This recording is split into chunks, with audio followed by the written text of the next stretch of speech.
Goeiemôre gemeente, baie hartlik welkom vanoggend ook by hierdie erediens. Dit was 'n week wat baie drama veroorsaak het daar in Kaapstad, die parlementsopening en die ramptoestand en al die ander dinge wat gebeur het en hier by ons die baie reën.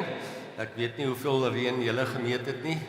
Ons bly so 15 km hier vandaan in die Ladispark en ek het so 120 mm daar by my gemeet. Dink is omtrent so hierso ook en ons sien wat daar in die Creer Wildtuin gebeur het en in die Laagveld. So ons is dankbaar vir die reën, maar ons besef ook dit bring ook groot skade en ontwrigting en ons bid ook vir almal wat daardeur geaffekteer is. Ek dink as jou dak nie hierdie week gelek het nie, dan is jou dak daarom heel dig. Net die volgende afkondigings wat julle ook op die blaadjie kan lees. Ons is bly saam met Esther Durant en Andrei van der Merwe, Marlene Strauss, Jan Smit en Okkert Oosthuizen wat hierdie week verjaar op die onderskeie dae. En as 'n mens bo 70 is dit 'n besondere genade om dit te vier en baie geluk aan elkeen. Ons dink ook aan almal wat swaar kry met hulle gesondheid, Wayne Jord, Tom en Anita Stegeman, Gert Nel en Elsie Oosthuizen. En die kleuterkerk bring ons weer onder julle aandag. Hulle gaan net nou ook saam met die jong mense met ons saam sing. Die katedese soos gewoonlik in die boekwinkel en die Bybelstudie Dinsdagoggend 9uur. En dan is die begrotingsvergadering net verskuif van Dinsdag na Woensdag omdat Dinsdag nou Valentynsdag is. En die van julle wat dit vier dat dit moontlik is vir daardie persone om dit ook so by te woon. Dan die super senior byeenkoms volgende donderdag, die 23ste Februarie. Dr. Eisel kom met ons gesels oor die ouer word proses en wat dit alles daarmee die uitdagings maar ook die vreugdes. Bespreek asseblief jou plek na die erediens by die teedrink area of in die week by die kerkkantoor. En dan heeft daar 'n musiekspel. Die kaartjies sal aan die einde van die maand beskikbaar word, maar hou dit asseblief in gedagte en teken dit aan op julle dagboeke asseblief.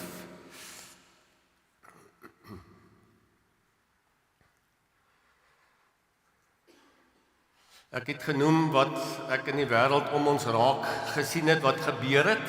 Ek weet nie wat in jou persoonlike lewe hierdie week gebeur het nie, of dit maar net 'n gewone week was nie. Maar ek wil begin met hierdie gedig deur digter Koos van der Merwe wat iets verwoord wat in ons binneste aangaan, wat ons ook voor die Here kom lê. En ek nooi jou uit om daarna te luister of dit saam met my te lees.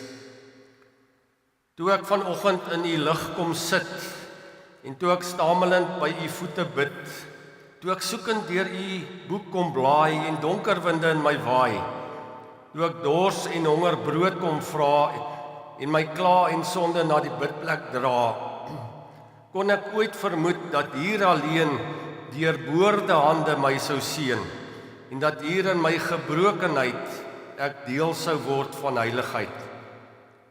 Ek wil weer in die lig kom sit en by u deurboorde voete bid en soekend deur u boek kom blaai waar hemelwinde oor my waai. Amen. In die naam van die Vader en die Seun en die Heilige Gees groet ek julle met die Here se genade, barmhartigheid en vrede. Ons gaan saam met ons kinders vanoggend 3 kinderliedjies sing en ek wil die kinders nooi saam met Salome en Sheila om hier op die verhoog saam met my te kom staan en saam te sing. Ons gaan stapseldaadjies sing en die wyse man bou sy huis op die rots.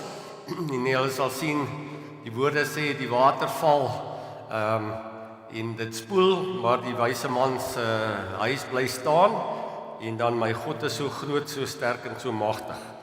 En daarna gaan ons sit en gaan ek 'n gebed vir ons doen en daarna gaan ons nog 2 liedere sing. So al die kinders kan asseblief kom.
net seker maak, is een van die kinders wat verjaar hierdie week?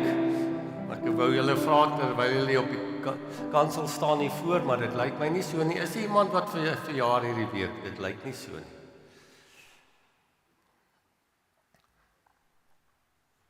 Gemeente, hier's 'n paar kersies aangesteek. Ek wil ook vandag een aansteek vir al ons kinders in die skole en ook in die kategese skole, want dis vandag die biddag vir onderwys en opvoeding.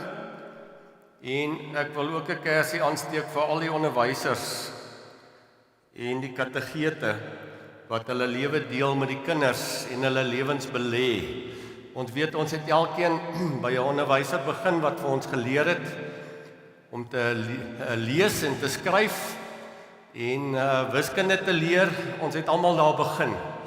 En as jy nie die aanleg het nie, dink ek is dit nogal moeilik om 'n graad 1tjie daai eerste tree te gee. Ons het ook 'n klein seun wat nou in graad 1 is en dit is wonderlik om te sien hoe hy ontwikkel en wat die juffrouens vir hom daar leer. So kom ons bid saam, ook vir ons kinders en vir ons onderwysinstellings en ook vir die matrieks wat nou nie meer matrieks is nie, maar wat 'n nuwe lewe begin met die universiteite wat ook in hierdie tyd begin. Kom ons bid saam. Here onse God, dankie dat ons voor U kan buig as die almagtige Here, die Vader, die Seun en die Heilige Gees. Dankie Here dat ons mense van U boek is, die Bybel, en dat U Bybel vir ons rig en leer, vir ons as ouers om ons kinders te onderrig en te leer in die huis.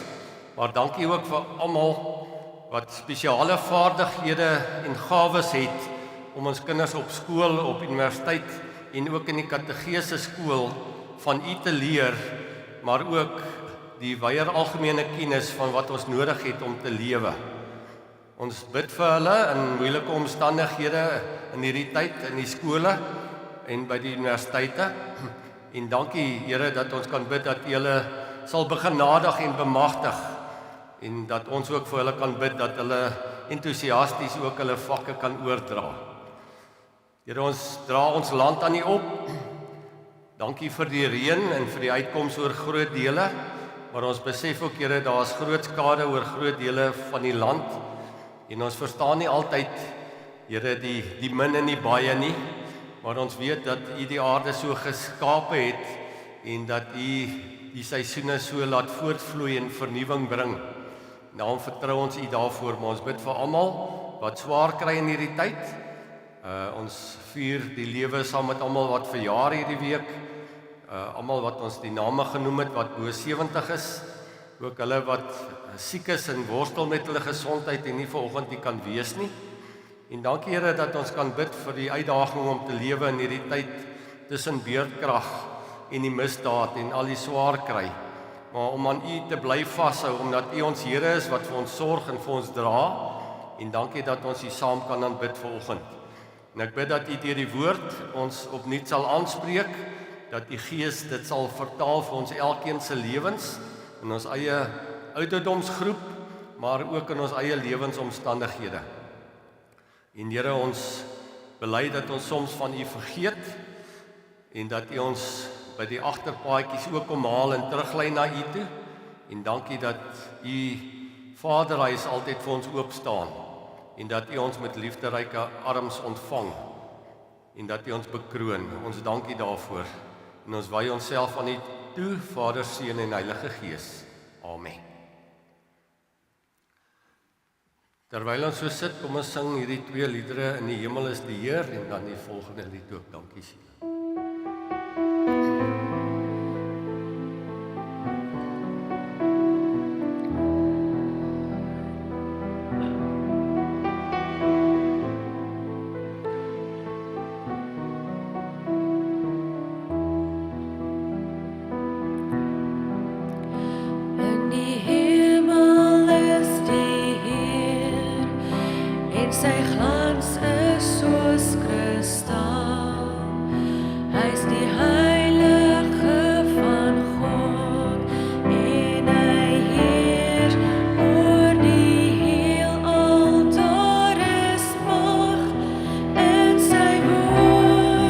Soos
Baie dankie Salome, Sheila en Alta en al die kinders. Ek weet dit is nie altyd vir julle lekker om hier voor op die verhoog te staan nie, maar dit was vir ons goed dat ons julle ook kan sien en kon hoor en saam met julle kon sing. Ons skriflesing kom vandag uit Eksodus 3 vers 1 tot 6 en dit is waar Moses se lewe weer eens verander. Eksodus 3 vers 1 tot 6. Ek gaan dit hier op die bord ook vir julle wys, maar as jy die gewoonte het om dit in jou eie Bybel te lees, is dit die beste, dat jy kan aantekeninge maak en kan onderstreep wat jou tref. Kom ek lees dit vir ons saam. Moses het die kleinvee van sy skoonpa Jethro, 'n priester van Midian, opgepas. Hy het die kleinvee die woestyn ingejaag totdat hy by Horeb, die berg van God, gekom het. Toe verskyn die engel van die Here aan hom in 'n vlam binne in 'n doringbos. Terwyl hy kyk, sien hy dat die doringbos aanhou brand, maar nie uitbrand nie. En Moses sê vir homself, ek wil tog 'n bietjie nader gaan om hierdie wonderlike verskynsel te bekyk. Waarom brand die doringbos dan nie uit nie?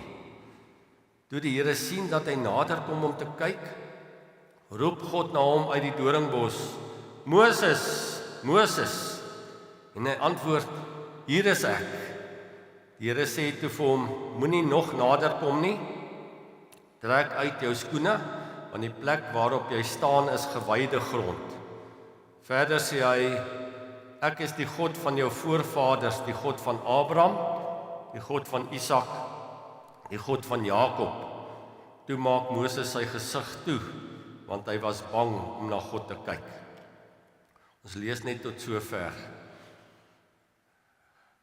Broers en susters, ek gaan begin deur 'n video vir julle te wys van 'n vulkaan wat uitbars en die gevolge daarvan. Dis net 'n animasie, maar dan sal ek dit ook verduidelik en in die res van die preek verder met julle deel. Kom ons kyk eers saam daarna.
Gemeente is skrikwekkend om dit so te sien.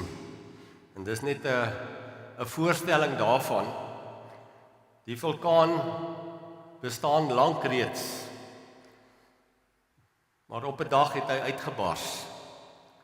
Dis iets wat onder die oppervlakte leef en bestaan, maar wat 'n mens nie altyd raak sien nie.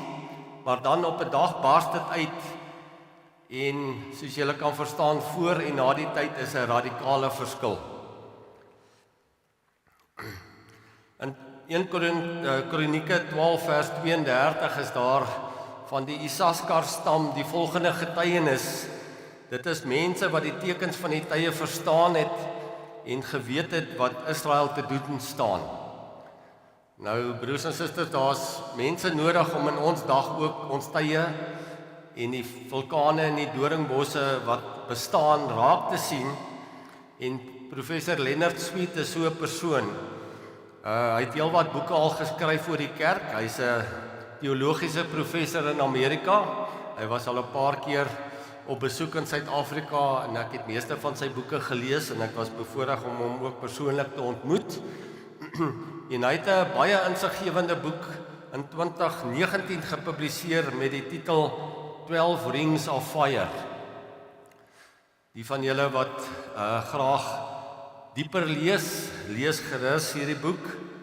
En daarin lig hy sekere opbouende sosiale en ideologiese vulkane uit in die wêreld, wat ons as gewone mense nie altyd sien nie, maar ook veral belangrik vir ons as kerk.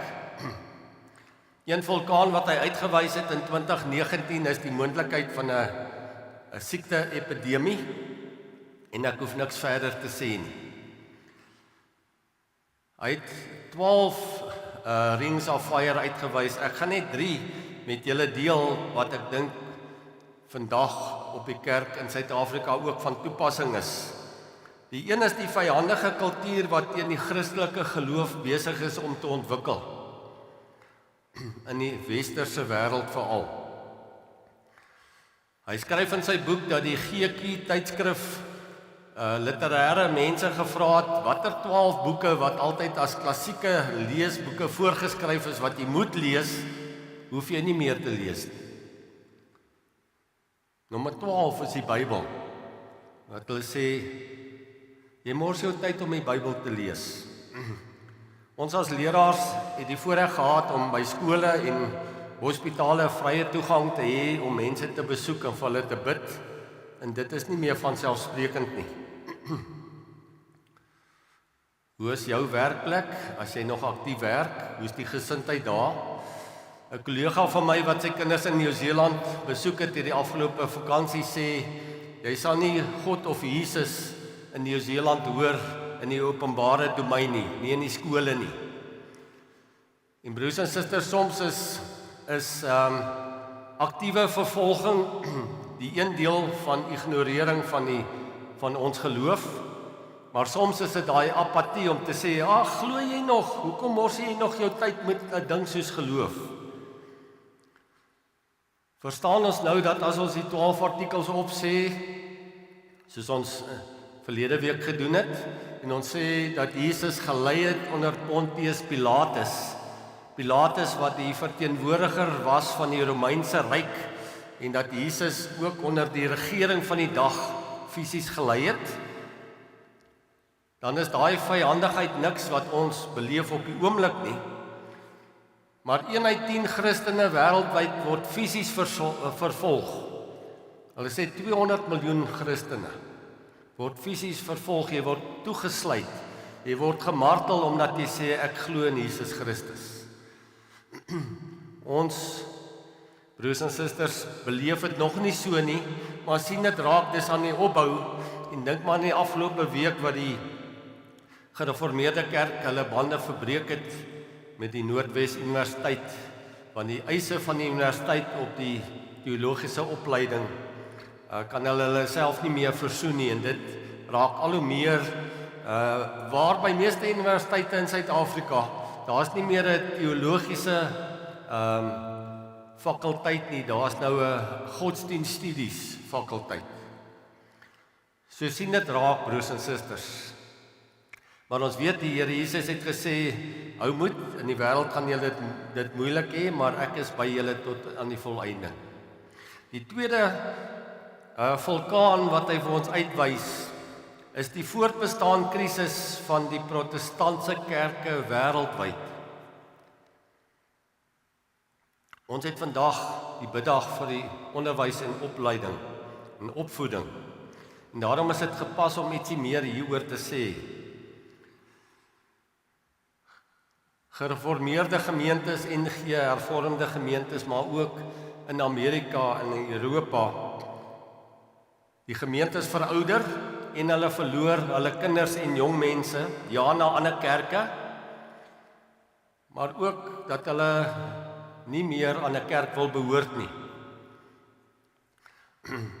Professor Sweet gebruik hier die volgende 4 indelings, en verskoon dis in Engels en ek kan dit nie in Afrikaans vertaal nie, om te sê hoe lyk die kerklike gemeenskap deesdae. Hy sê jy kry die nuns. Dis die mense wat as hulle 'n vorm moet invul en sê as jy in 'n kerk verbonde of jy nou by die hospitaal dit moet inskryf of waar ook al, dan sê hulle net nun. Ek het nie 'n verbintenis, 'n geestelike plek wat ek my mee assosieer nie. Daar kan mense sê dis mense wat ateïste is of wat jy hulle ook al wil noem, maar hulle is openlik daaroor hulle glo nie. Dan die tweede is die duns, broers en susters. Dis daardie mense en as jy afgetree is jy seker ook 'n deel daarvan wat daai T-shirt dra wat daarop staan been there done that. Is dit nie so nie? Jy het seker goed gedoen. En in die kerk kan ons sê ek was al op die kerkraad, ek het dit gedoen en ek het my kant gebring en nou kan ek maar bietjie terugsit. Ek was daar, maar ek is nie noodwendig meer daar nie. En dan die derde is die comes. En broers en susters, gelukkig is dit ons wat vandag hier is. Ons wil nog erediens hou, ons wil deel van 'n gemeente wees. Ons is ernstig oor ons liefde vir die Here en sy kerk en ons wil die koninkryk bou. En dan is daar die sams, noem hy dit. Dit is mense wat soms 'n gasteverskyning in die kerk maak met 'n doop of 'n troue of 'n begrafnis. 'n Anglikaanse kollega van my het op 'n keer gesê in die Anglikaanse kerk praat hulle van Anglicans on wheels.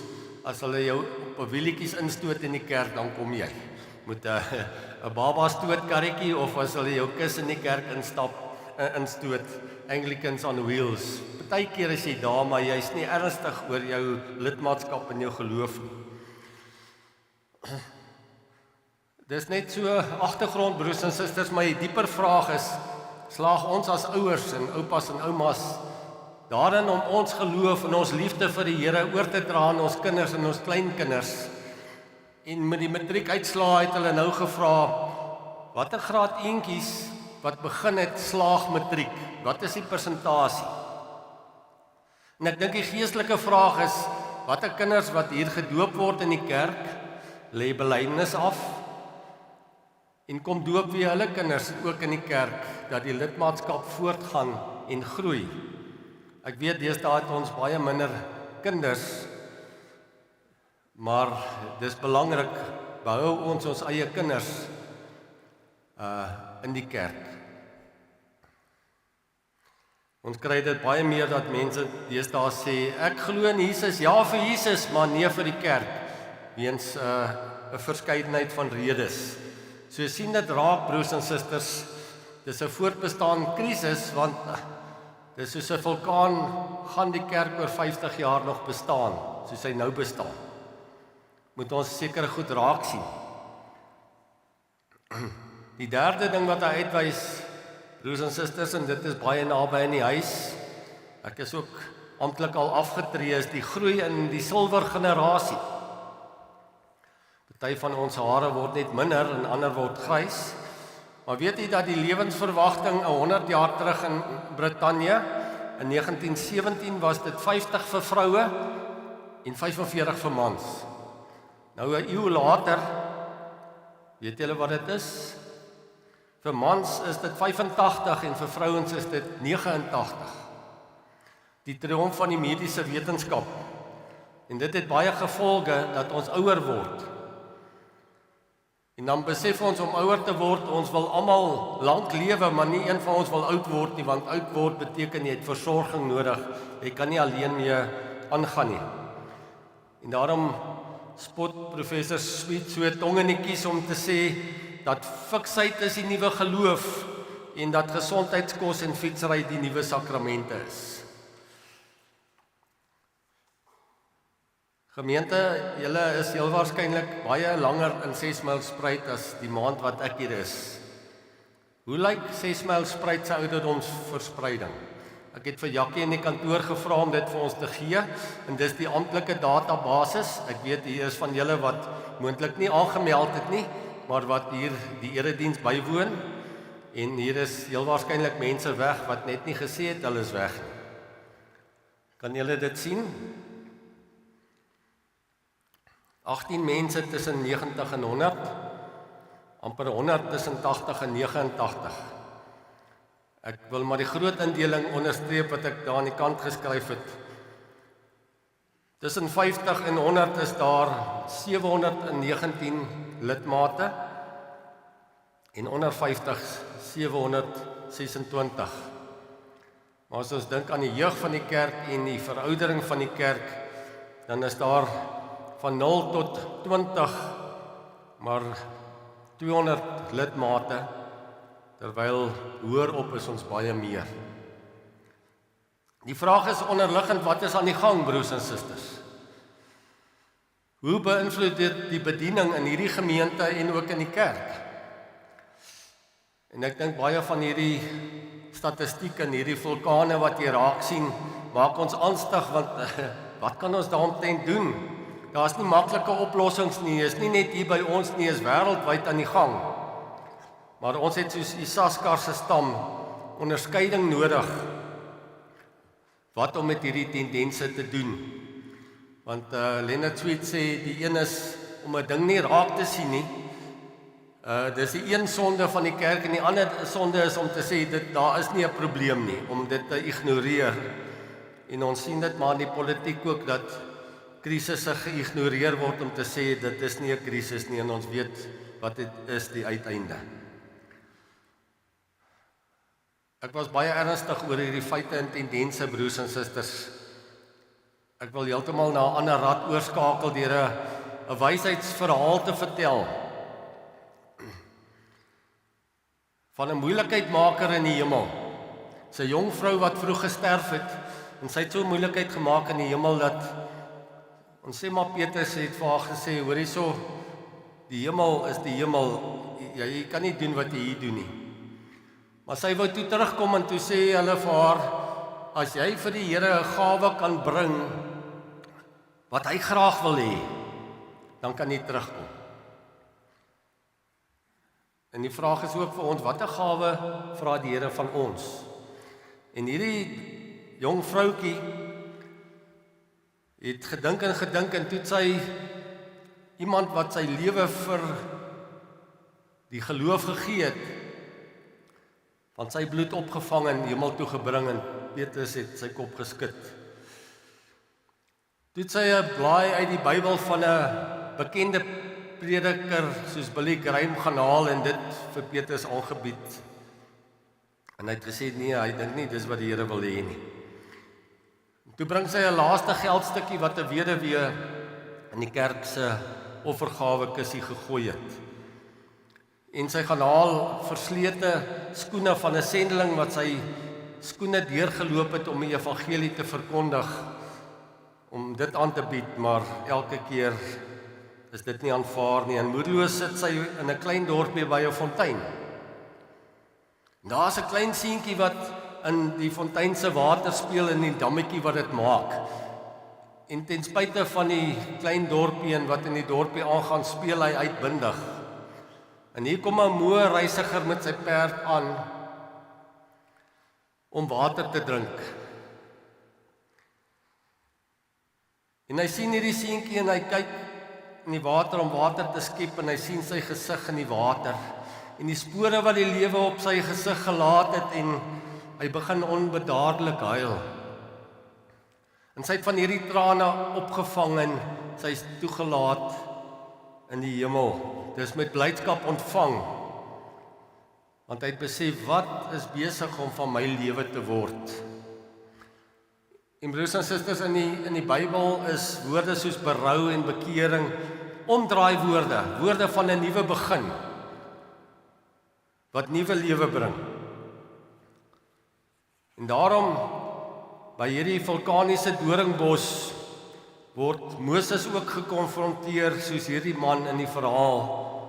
Moses, wat is besig om met jou lewe te gebeur? Wat het van jou lewe geword? Want hier word Moses gekonfronteer dat die Here weet, hy is wonderbaarlik gered met sy geboorte, dat hy nie soos die ander seentjies van sy tyd in die Nyl verdrink het nie. Hy's gered. Hy het in die Farao se paleis opgegroei. Hy was bevoorreg. Maar hy het die noodkreet van sy volk gesien en hy het dit so vir hom aangetrek dat hy daar die Egiptenaar vermoor het en daar moes hy vlug. En hier kry ons vir Moses met al hierdie toerusting en genade ingrepe in sy lewe van die Here en hy sy skaapwagter. Hy sê, ek het probeer Here, sorry, ek kan nie. Hy het homself gediskwalifiseer. As jy ook by die see vakansie hou, dan sien mens baie kere mense se vakansiehuise ietsie van in die name van die huise, soos moeg geploeg of lekker lê en rus en roes. Ek is nou klaar. Ek hou vakansie. Maar die wonderlike boodskap van Exodus 3 is, die Here is nie klaar met Moses nie. Jou gesig in die water, Moses, en vir elkeen van ons, wat is besig om in ons lewens te gebeur? Is dit Sokrates wat gesê het, an unexamined life is not worth living. Maar die teendeel is ook waar. An unlived life is not worth examining. Ekskuus tog. Moses het nie 'n nuwe begin gesoek nie. Hy het nie 'n dieper geestelike ervaring verwag nie. Maar die Here stuur hierdie vulkaniese doringbos oor sy pad. En dan lees ons daar, toe verskyn die engel van die Here aan hom in 'n vlam binne in 'n doringbos. En terwyl hy kyk, sien hy dat die doringbos aanhou brand, maar nie uitbrand nie. En Moses sê vir homself, ek wil tog 'n bietjie nader gaan om hierdie wonderlike verskynsel te bekyk. Waarom brand die doringbos dan nie uit nie?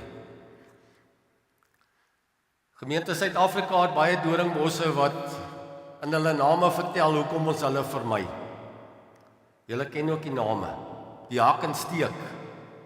Die wag 'n bietjie bos wat sê, jy moenie te vinnig hier verbygaan. En daarom is daar vulkane en doringbosse wat ons vermy, want ons weet nie hoe om dit te hanteer nie. En dan kry ons dikwels 'n onverwagte uitbarsting in ons persoonlike lewe, die menslike doringbosse van 'n skielike dood van 'n geliefde, 'n egskeiding, 'n werksverlies. En dan worstel ons met Tosjes, baie van ons ouer geslag ken nog sy gedig, die wag 'n bietjie bos van u besluit.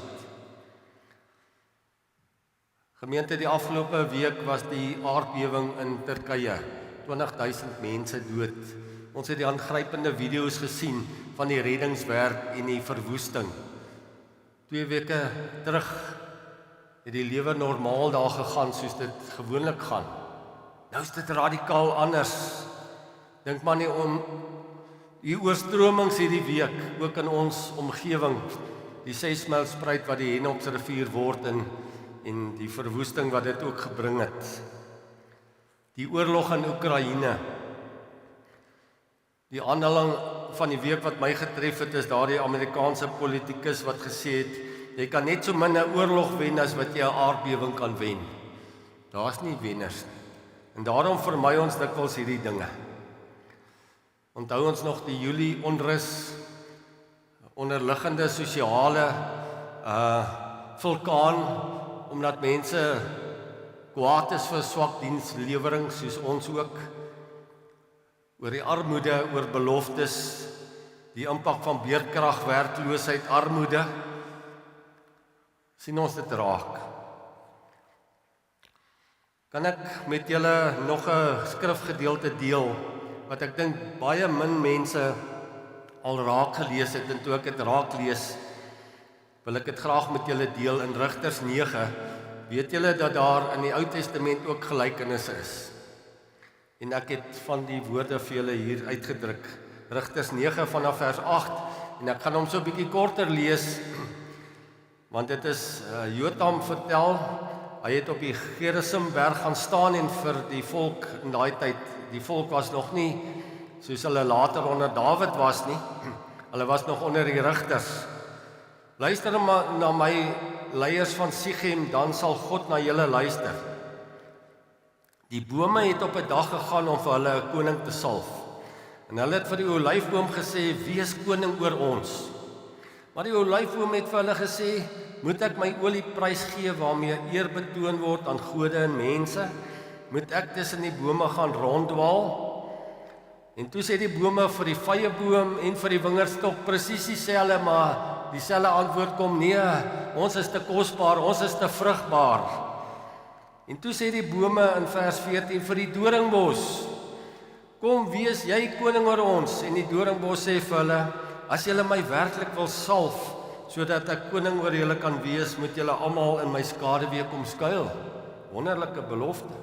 Maar as julle dit nie doen nie, sal daar 'n vuur uitgaan uit die doringbos uit, en dit sal die seders, die bekende seders van Libanon verteer. Hierdie gedeelte het my getref met die wete as die kwaad oorwin, as goeie mense niks doen nie. As goeie mense wat vrugbaar is, nie bereid om op te staan en te sê, ons wil op 'n ander manier gelei word nie. Ek hoef nie name te noem nie, maar doringbos presidente en konings en bestuurders laat baie verwoesting agter. Maar tref dit jou ook nie dat Jesus 'n doringkroon op sy kop gekry het nie, op sy kop gedruk, dat die dorings hom steek? Ons kan in Suid-Afrika nie meer om die doringbosse loop nie. Die indringerbosse het oorgeneem. Hoe loop ons deur 'n doringbos wêreld? En God begin by individue. Hy roep vir Moses. Hy sê, Moses, Moses. En ons kan ons eie name hier invoeg.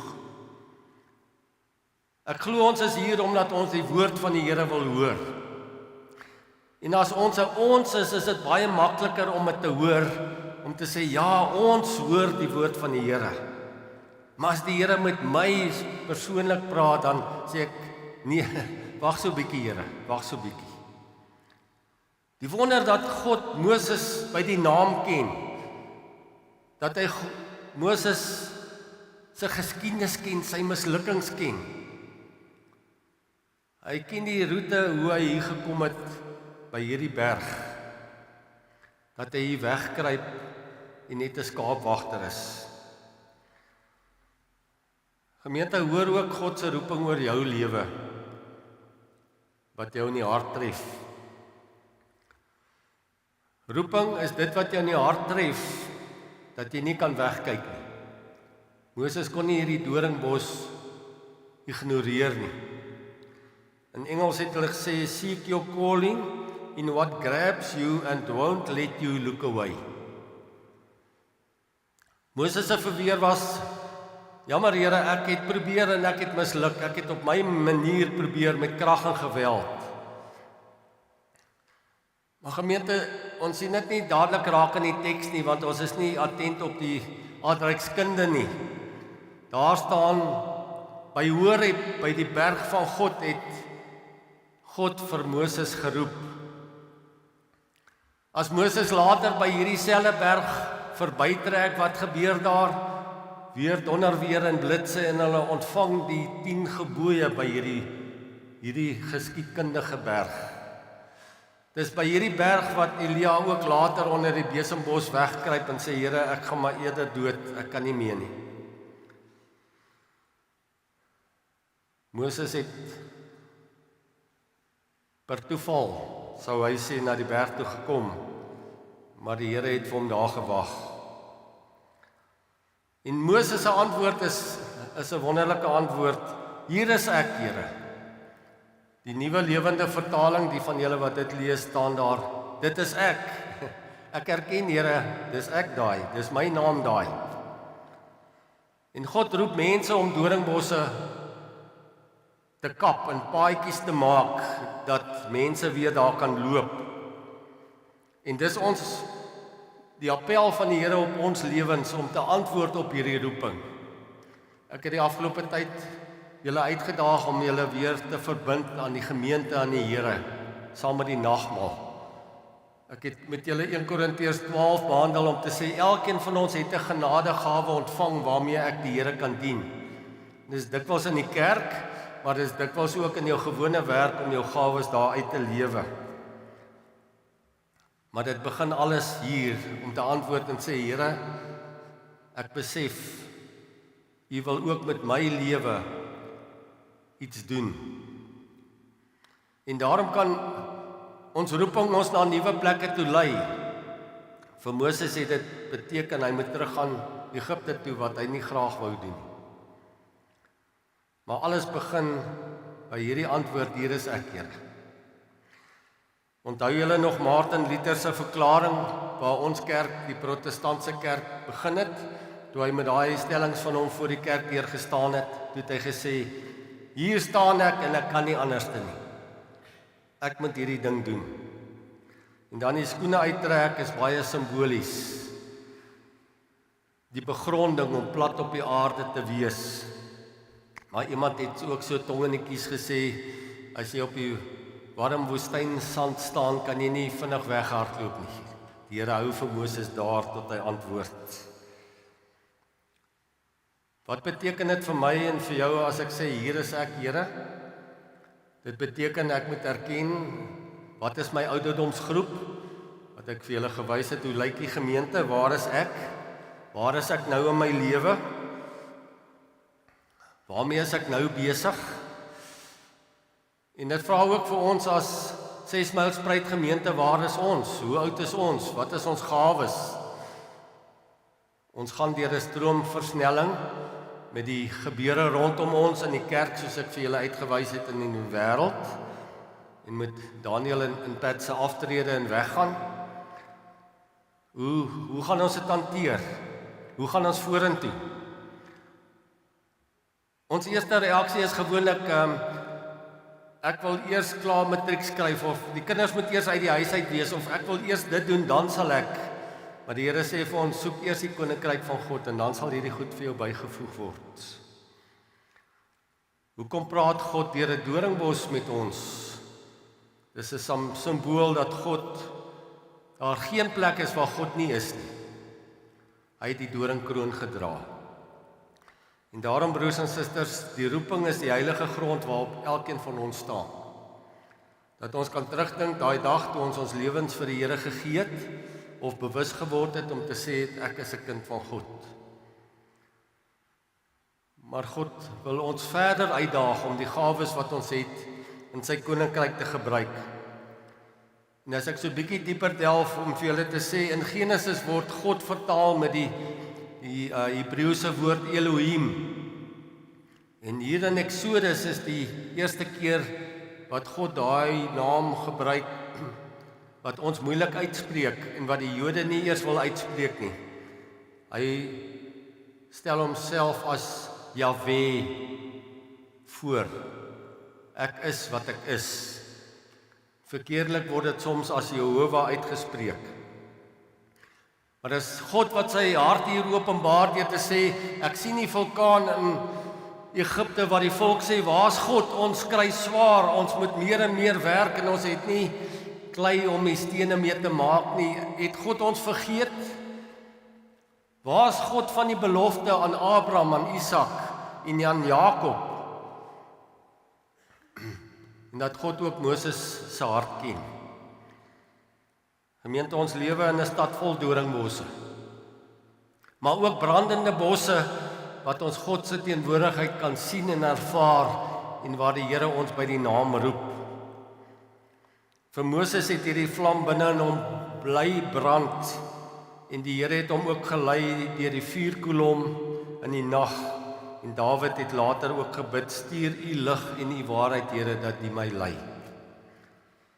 En daarom wil ek afsluit met hierdie aanhaling van Elizabeth Barrett Browning. Ek is seker julle het dit al gehoor. Earth's crammed with heaven, and every common bush afire with God, but only he who sees takes off his shoes. The rest sit around and pluck blackberries. Een van die tekens van ware roeping is, dit laat jou nie los nie. Hoe meer jy doen en uitgee, hoe voller raak jou eie lewe. Gemeente, brand daardie vlam ook binne in jou. Amen.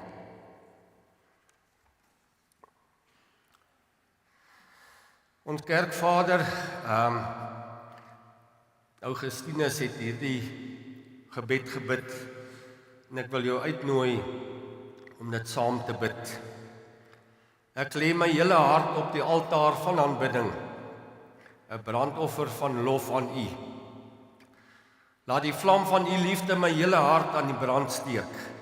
Help my om nie vir myself te leef nie, maar mag ek brand vir U. Mag ek vurig wees vir U, U geheel en al lief hê, asof U self die vlam in my aan die brand gesteek het. Amen. As teken van ons dienswilligheid gee ons ook ons offergawes. En Salome het gevra dat die kinders nou sal uitbeweeg en dat hulle daar by die deure sal bymekaar kom asseblief.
Ons antwoordlied is lied 486, vers 1, 3 en 4. Bring aan die volke die boodskap van hoop en bevryding. Een van die volgende verse sê, as hy ons roep tot sy diens, hoe sal ons dit kan weier? En broers en susters, dis 'n moeilike uitdaging daardie. Kan ons dit weier as die Here sy roeping op jou lê? Kom ons sing dit as 'n toewydingslied.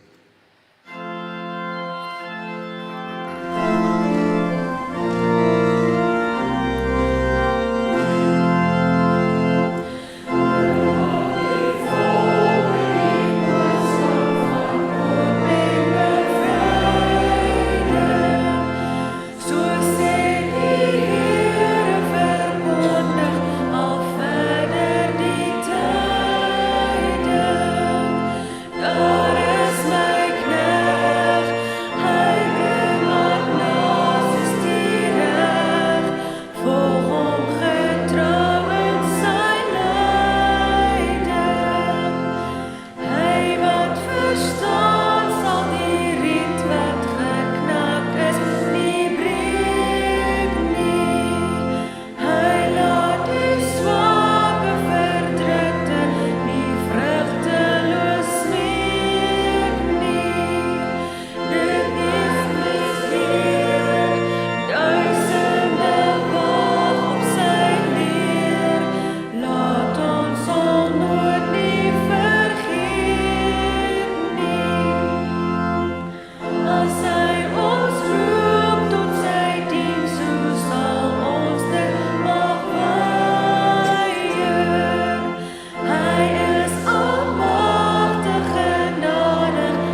Gemeente, ek stuur julle uit met die Fransiskaanse seën wat sê, mag God jou seën met 'n heilige onrus oor maklike antwoorde, halwe waarhede en oppervlakkige verhoudings, sodat jy werklik diep en vol mag leef. Mag God jou seën met woede oor onreg en uitbuiting van mense, sodat jy sal werk vir geregtigheid, vryheid en vrede. Mag God jou seën met trane vir hulle wat ly onder siekte, hongersnood en oorlog, sodat jy bereid sal wees om jou hand uit te steek en hulle te troos en hulle lyding sagter te maak. En mag God jou seën met genoegdom as strandtyd, sodat jy kan glo dat jy 'n verskil kan maak in hierdie wêreld en so doen wat ander glo nie gedoen kan word nie. Amen.